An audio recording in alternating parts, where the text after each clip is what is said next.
Well, just a few hours ago, Austin police identified the driver who crashed into the emergency room at St. David's North Austin Medical Center yesterday afternoon. This video shows the aftermath inside that emergency department. Police say 57-year-old Michelle Holloway was driving the car that crashed through the doors. She died at the scene a short time later. Now, 3 adults and 2 children were also hurt in that yesterday. KVUE's Isabella Basco is live outside the hospital in North Austin for us. Isabella. Well, Brian and Ashley, at this hour, St. David's North Austin Medical Center is operating normally and is accepting EMS transports. While the north entrance is closed, visitors can enter through the Children's Hospital, the Women's Center, or other entrances. While it's not clear what the cause of the crash was, we did talk to a woman who saw this take place.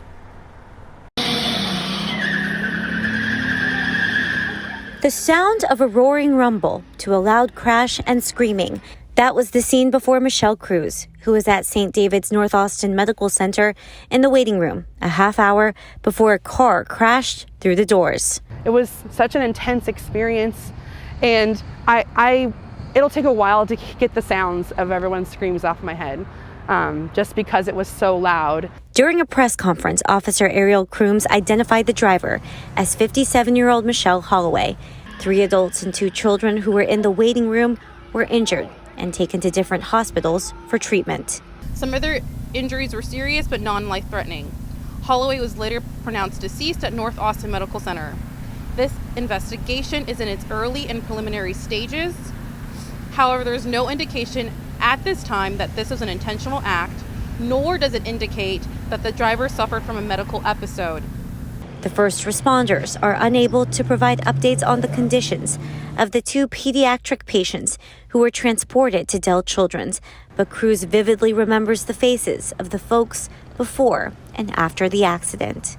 Seeing the change of people's emotions, and then, of course, my brain goes to are they going to be okay, and then what's happening to them afterwards. It created such this immediate panic.